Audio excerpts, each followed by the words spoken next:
नमस्कार साथियों, स्वागत है आप सभी का हमारे YouTube चैनल श्री हंस वाहिनी इंस्टीट्यूट पर।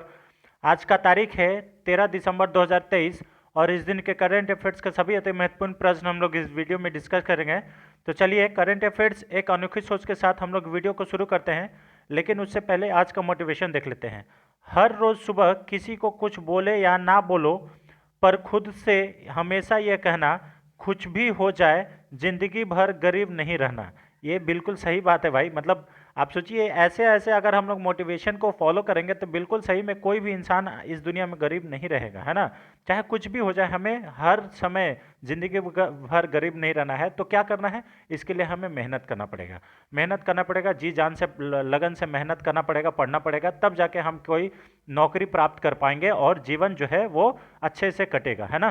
तो चलिए, इसी मोटिवेशन के साथ आई होप आप लोग बहुत अच्छे से प्रिपरेशंस कर रहे होंगे और हमारा वीडियो को अंत तक देखते होंगे। अगर वीडियो को लाइक करते हैं तो वीडियो को ज़्यादा से ज़्यादा शेयर करें और चैनल पर नए तो चैनल को सब्सक्राइब भी कर ले। चलिए, पहला क्वेश्चन देख लेते हैं आज का। हाल ही में 7 दिसंबर 2023 को एस्पिरेशनल ब्लॉक प्रोग्राम की पहली डेल्टा रैंकिंग किसने जारी की? तो देखिए, delta ranking for aspirational block program, यानी कि सबसे बढ़िया ब्लॉक कौन सा परफॉर्म कर रहा है, ये प्रोग्राम जो है ये नीति आयोग के द्वारा अभी जारी किया गया है। ये डेल्टा रैंकिंग जो है नीति आयोग के द्वारा जारी किया गया। ऑप्शन नंबर बी इसका सही आंसर है, नीति आयोग, है ना। अब नीति आयोग के बारे में अभी पहले इसके बारे में देख लेते हैं। 7 दिसंबर 2023 को नीति आयोग द्वारा एस्पिरेशनल ब्लॉक प्रोग्राम की पहली डेल्टा रैंकिंग जारी की गई है और इस डेल्टा रैंकिंग में तेलंगाना का आसिफाबाद जो कि तिरयानी कुसुम भीम ब्लॉक है, ये पहला स्थान प्राप्त किया है। तिरयानी ब्लॉक के बारे में हम लोग पहले भी सेशन कर चुके हैं। तो आसिफाबाद जो है ये तेलंगाना राज्य में है। तिरयानी कुसुम भीम ब्लॉक उसका नाम है, ये याद कर लीजिएगा। ये पहला स्थान प्राप्त किया है और दूसरा स्थान उत्तर प्रदेश का कौशाम्बी जिले में कौशाम्बी ब्लॉक को मिला है। ठीक है। नीति आयोग ने एक वर्चुअल कार्यक्रम में रैंकिंग की घोषणा की जिसमें देश भर में 329 से अधिक आकांक्षी जिलों और 500 से अधिक आकांक्षी ब्लॉकों की भागीदारी देखी गई थी। ठीक है ना। ये इसी प्रकार से एस्पिरेशनल डिस्ट्रिक्ट प्रोग्राम भी चलता है, ये याद रखिएगा। ठीक है ना। ब्लॉकों की रैंकिंग की गणना ब्लॉकों के प्रदर्शन और जून 2023 के महीने में प्रमुख प्रदर्शन संकेतक यानी कि केपीआई, ये केपीआई का फुल फॉर्म होता है की परफॉर्मेंस इंडेक्स या की परफॉर्मेंस इंडिकेटर। ठीक है ना, ये याद रखिएगा। इसी के आधार पर ये मापा जाता है। प्राइवेट कंपनी में किसी को भी अगर प्रमोशन देना है तो इसका की परफॉर्मेंस इंडिकेटर देखा जाता है कि ये पिछले 6 महीने में कैसा परफॉर्म कर रहा है, कैसा काम कर रहा है, तब जाके इसका प्रमोशन होता है। ठीक है ना। तो केपीआई इंपॉर्टेंट है। ठीक है, की परफॉर्मेंस इंडिकेटर होता है। केपीआई के आधार पर ब्लॉकों की रैंकिंग करना कार्यक्रम की एक मुख्य रणनीति है जो कि प्रतिस्पर्धा और सहकारी संवाद की भावना पर आधारित है। यह पहली बार है कि आकांक्षी ब्लॉक कार्यक्रम के तहत, एक मिनट फ्रेंड्स, यह पहली बार है कि आकांक्षी ब्लॉक कार्यक्रम के हिस्से के रूप में ब्लॉकों की रैंकिंग की गणना की गई है। ठीक है, ये याद कर लीजिएगा। एपीवी के अलावा अक्टूबर 2023 महीने के आकांक्षी जिला कार्यक्रम रैंकिंग भी घोषणा की गई, जिसमें रायगढ़ जो उड़ीसा में है और जमुई जिला जो कि बिहार में है, ये पहली और दूसरी रैंकिंग हासिल किया है। तो एस्पिरेशनल डिस्ट्रिक्ट प्रोग्राम में रायगढ़ जो कि उड़ीसा में है ये पहले स्थान पर है और जमुई जो कि बिहार में है ये दूसरे स्थान पर है एस्पिरेशनल डिस्ट्रिक्ट के हिसाब से। ठीक है, रैंकिंग में एस्पिरेशनल ब्लॉक प्रोग्राम 7 जनवरी 2023 को लॉन्च किया गया था, ये याद कर लीजिएगा। ठीक है। एपीबी भारत के सबसे कठिन और अपेक्षाकृत अविकसित ब्लॉकों में नागरिकों के जीवन की गुणवत्ता को बढ़ाने के लिए शासन में सुधार पर केंद्रित है, यानी कि किस प्रकार से लोगों की जीवनचर्या सुधर सके, ये ब्लॉकों को काम दिया गया है। अगर उसमें ये लोग बढ़िया परफॉर्म करता है तो उसके हिसाब से इसकी रैंकिंग तय की जाती है। ठीक है। अब आते हैं हम लोग नीति आयोग की तरफ। तो नीति आयोग की तरफ देख लीजिए, नीति आयोग है क्या? तो नीति आयोग का फुल फॉर्म होता है national institute for transforming India, है ना। और इसका गठन जो है ये 1 जनवरी 2015 को किया गया था, आज से 8 साल पहले। ठीक है ना, योजना आयोग के जगह पर। ठीक है। और यहाँ पे इसका पहला नाम था योजना आयोग मुख्यालय इसका नई दिल्ली में है। इसके जो अध्यक्ष हैं वो प्रधानमंत्री होते हैं और इसके उपाध्यक्ष अभी कौन है, सुमन बेरी है। इसके सीईओ कौन है, तो BR सुब्रमण्यम है। ये रिसेंट अपॉइंटमेंट है, ये याद कर लीजिएगा।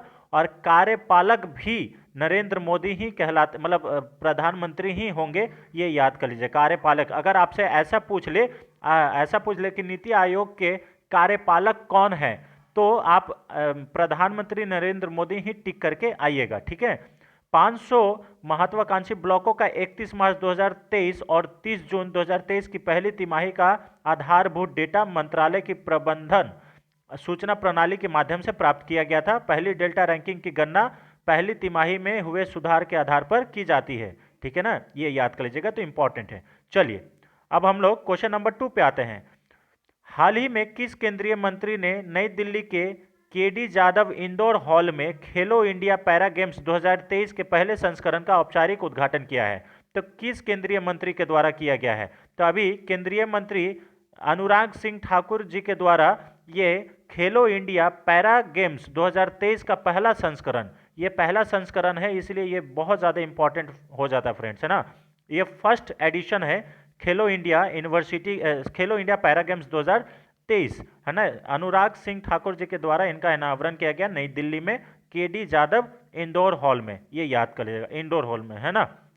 ये केंद्रीय मंत्री भी है स्पोर्ट्स के लिए। खेलों में 32 राज्यों और केंद्र शासित प्रदेशों और सेवा खेल बोर्ड के 1450 से अधिक प्रतिभागी भाग ले रहे हैं। यह खेलो इंडिया पैरा गेम्स का पहला संस्करण है। यह पहल सभी एथलीटों के उनकी क्षमताओं के परवाह किए बिना समान अवसर प्रदान करने की दिशा में एक महत्वपूर्ण कदम है, ठीक है। तो ये इसे याद कर लीजिएगा। इस आयोजन का मुख्य उद्देश्य है सभी पैरा एथलीटों को सशक्त बनाना। सरकार ने दिव्यांगों के कल्याण के लिए कई प्रमुख योजनाओं को भी शुरुआत की है। खेलो इंडिया पैरा गेम्स का आयोजन इंदिरा गांधी स्टेडियम, जवाहरलाल नेहरू स्टेडियम और कर्ण सिंह शूटिंग रेंज में किया जा रहा है। यह टूर्नामेंट एथलेटिक्स, शूटिंग, तीरंदाजी, फुटबॉल, बैडमिंटन, टेबल टेनिस और बैडमिंटन में भी आयोजित किया जाएगा। तो ये इंपॉर्टेंट है, कौन कौन सा कैटेगरी में खेलो इंडिया पैरा गेम्स हो रहा है, इसे याद कर लीजिएगा, ठीक है। चलिए, अनुराग सिंह ठाकुर जी के द्वारा, ये हमारे खेल मिनिस्टर भी है, इसे याद कर लीजिए, स्पोर्ट्स मिनिस्टर, ठीक है ना। क्वेश्चन नंबर 3, हाल ही में भारत का सबसे बड़ा अत्याधुनिक खेल विज्ञान केंद्र निम्नलिखित में से किस स्थान पर स्थापित किया जा रहा है? तो देखिए, भारत का सबसे बड़ा यहाँ पे अत्याधुनिक खेल विज्ञान केंद्र, यानी कि largest state of art of sports science centre, ये कहाँ स्थापित किया जा रहा है? तो ये कलिंगा स्टेडियम भुवनेश्वर में स्थापित किया जा रहा है। ये उड़ीसा राज्य में है, ये याद कर लीजिएगा, उड़ीसा राज्य है। यहाँ के मुख्यमंत्री नवीन पटनायक है, इसे भी याद कर लीजिएगा, इंपॉर्टेंट है। और अभी हाल ही में उड़ीसा के राज्यपाल रघुवर दास जी को बनाया गया है, ये आप लोग सभी लोग जानते हैं, ठीक है ना, इंपॉर्टेंट है। भारत का सबसे बड़ा अत्याधुनिक खेल विज्ञान केंद्र भुवनेश्वर के कलिंगा स्टेडियम में स्थापित किया जा रहा है। ये केंद्र भारत के पहले व्यक्तिगत ओलंपिक स्वर्ण पदक विजेता अभिनव बिंद्रा के साथ साझेदारी से स्थापित किया जा रहा है, ठीक है। इस केंद्र को बायोमैकेनिस्ट, खेल वैज्ञानिक, फिजियोथेरेपिस्ट, व्यायाम फिजियोलॉजिकलिस्ट, शक्ति और कंडीशनिंग विशेषज्ञ, मनोविज्ञान पोषण विशेषज्ञ, खेल मालिश करने वाले और नर्सों सहित विशेषज्ञों की एक टीम द्वारा स्थापित सुविधा प्रदान की जाएगी, ठीक है, ये याद कर लीजिएगा, इंपॉर्टेंट है।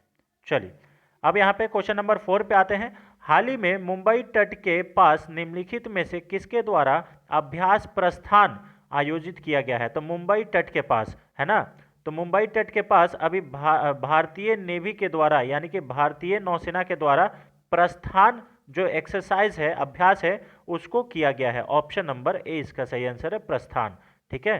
भारतीय नौसेना द्वारा मुंबई तट के पास अभ्यास प्रस्थान आयोजित किया गया। भारतीय नौसेना ने मुंबई के पश्चिमी तटीय विकास क्षेत्र में प्रस्थान नामक द्विवार्षिक आयोजित किया गया, यानी कि ये वर्ष में 2 बार होगा। ये 6 महीना पर पश्चिमी नौसेना कमान के तहत आयोजित किया जाता है। इसका मुख्य उद्देश्य है तेल उत्पादन प्लेटफॉर्मों में उत्पन्न होने वाले विभिन्न आकस्मिक मतलब आकस्मिक कोई भी प्रॉब्लम होता है उसका जवाब देने के लिए और उसकी प्रतिक्रियाओं को मान्य देने के लिए ये मनाया जाता है, ठीक है ना। इसकी शुरुआत जो है 8 दिसंबर को हुई थी और ये 2 चरणों में आयोजित किया जाएगा, इसे याद कर लीजिएगा, ठीक है। चलिए क्वेश्चन नंबर 5 पे आते हैं। क्वेश्चन नंबर 5 कहता है, हाल ही में राज्यसभा के सभापति जगदीप धनखड़ द्वारा 11 दिसंबर 2023 से कितने सदस्यीय उपाध्यक्ष पैनल का पुनर्गठन किया है। तो कितने यहाँ पे सदस्य जो है उपाध्यक्ष पैनल का उपाध्यक्ष जो पैनल है उसमें कितने सदस्य होंगे, तो उसमें 8 सदस्य होंगे। और ये पैनल का कौन गठन, राज्यसभा के सभापति कौन होते हैं, तो हमारे वाइस प्रेसिडेंट होते हैं जो कि जगदीप धनखड़ है, ये याद कर लीजिएगा ना। ऑप्शन नंबर डी इसका सही आंसर है, 8 संसद सदस्य रहेंगे, ठीक है ना। इसका घोषणा जो है राज्यसभा के सभापति ने शून्यकाल के दौरान की गई है। 8 संसदीय पैनल में 50% महिला सांसदों की उपस्थिति के साथ उपराष्ट्रपति के पैनल का पुनर्गठन किया गया। यानी कि अगर 8 मेंबर इसमें रहेंगे तो इसमें से 4 मेंबर जो है वो महिला रहेंगे, ये याद कर लीजिएगा, ठीक है ना, इंपॉर्टेंट है। इसमें कांग्रेस का अखिलेश प्रसाद सिंह, डीएमके तिरुविजय शिवा और आम आदमी पार्टी के सुशील कुमार गुप्ता भी शामिल है। संसद का शीतकालीन सत्र ये 4 से 22 दिसंबर तक आयोजित किया जा रहा है। और आपको मालूम होगा कि आज संसद के ऊपर 2001 में आज ही के दिन हमला हुआ था, उसकी वर्षी भी है। और आज फिर से एक प्रकार का वो हमला ही माना जाएगा कि जो हमारे लोकसभा में कुछ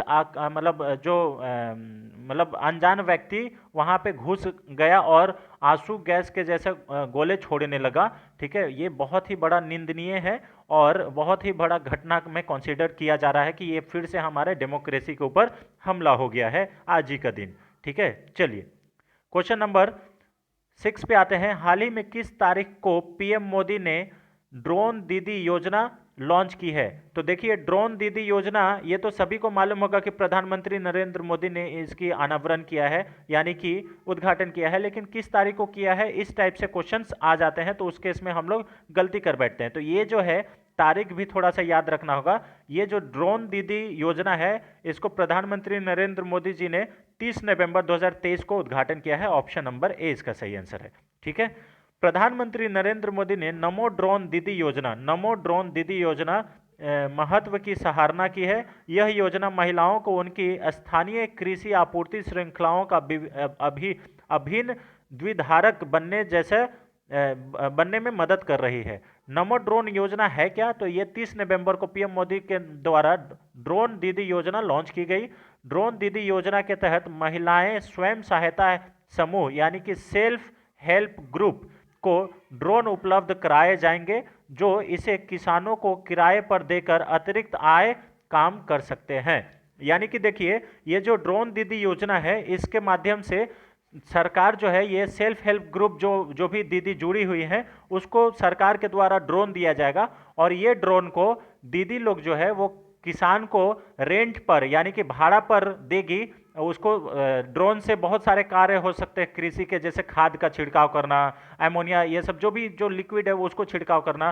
तो ये करके उनको रेंट मिलेगा और वो आमदनी का एक और बढ़िया स्रोत बनेगा। केंद्रीय कैबिनेट ने 15,000 महिला समूहों को ड्रोन मुहैया कराने की योजना को मंजूरी दे दी है। 15,000 महिला समूहों को, यानी कि 15,000 जो सेल्फ हेल्प ग्रुप है उनको ये मिलेगा, ठीक है ना, ऐसे ग्रुप को ड्रोन मिलेगा। महिला समूहों को ड्रोन खरीदने के लिए 80% सब्सिडी यानी कि अधिकतम 8 लाख रुपए दी जाएगी। साथ ही ड्रोन चलाने का भी प्रशिक्षण दिया जाएगा, यानी कि ड्रोन उड़ाते कैसे हैं, चलाते कैसे हैं, उसका भी ट्रेनिंग होगा।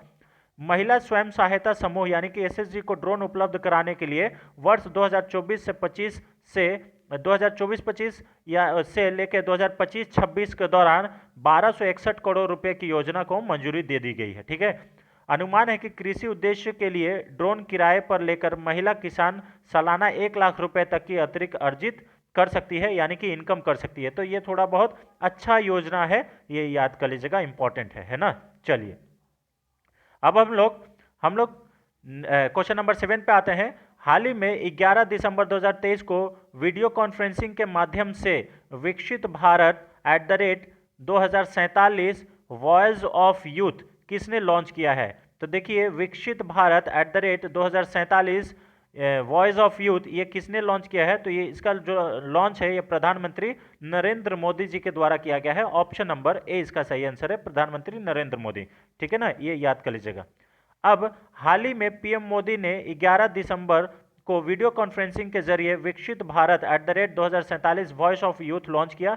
यह पहला उद्देश्य इस पहल का उद्देश्य है देश के युवाओं को विकसित करना, 2047 तक ये दृष्टिकोण से योगदान करने के लिए एक मंच प्रदान करना है। यानी कि 2047 तक भारत को विकसित करना है और यहाँ के युवाओं को भी विकसित करना है, इसका ये उद्देश्य है। पीएम मोदी ने कहा कि भारत के युवा परिवर्तन का एक एजेंट है और परिवर्तन का लाभार्थी दोनों है।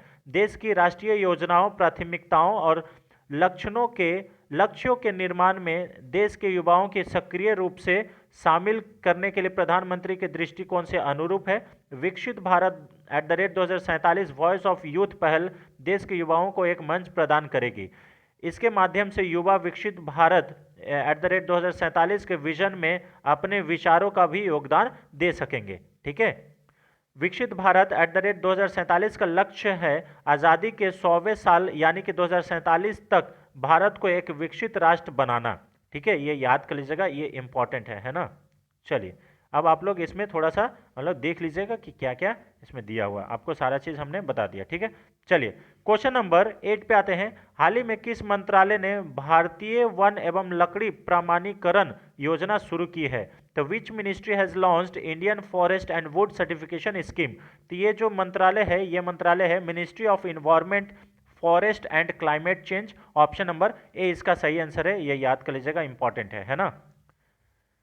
पर्यावरण, वन और जलवायु परिवर्तन इन्वायरमेंट द्वारा भारतीय वन और लकड़ी प्रमाणन योजना शुरू की गई है। यह राष्ट्रीय वन प्रमाण योजना है। यह स्वैच्छिक द्वितीय प्रमाणीकरण प्रदान करेगा।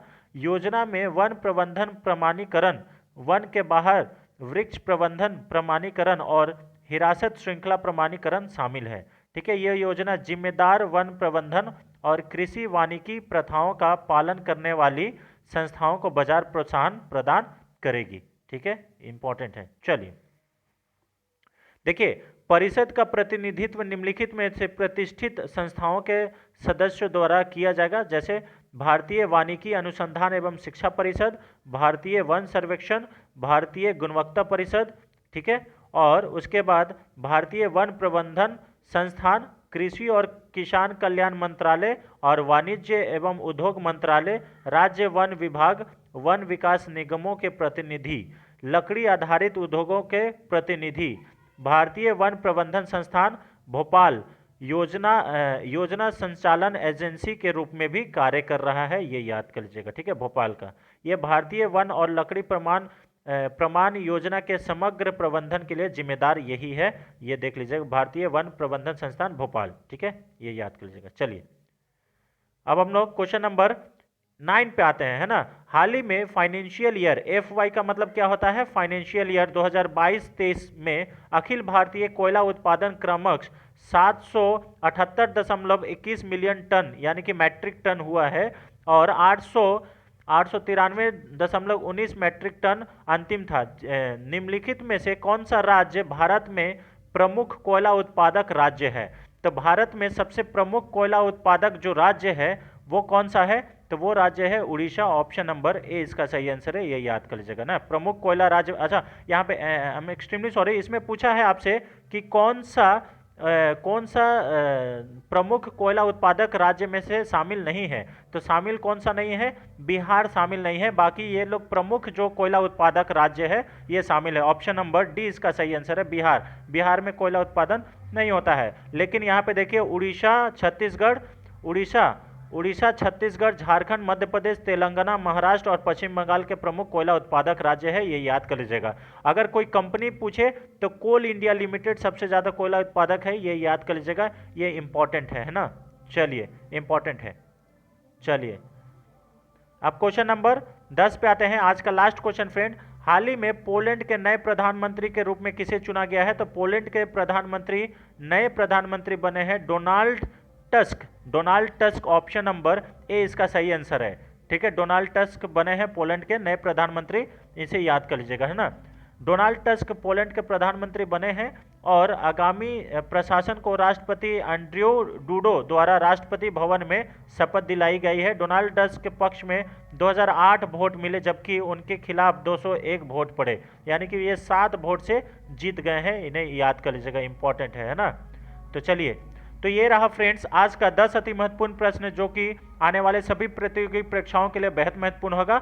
अगर हमारा वीडियो पसंद आता है तो वीडियो को लाइक करें, ज़्यादा से ज़्यादा सब्सक्राइब करें, और चैनल पर नए तो चैनल को जरूर सब्सक्राइब कर ले, अन्य लोगों को भी सब्सक्राइब करने के लिए बोलें। Thanks for watching friends, thank you so much. मिलते हैं नेक्स्ट वीडियो में, तब तक के लिए जय Hind, thank you so much.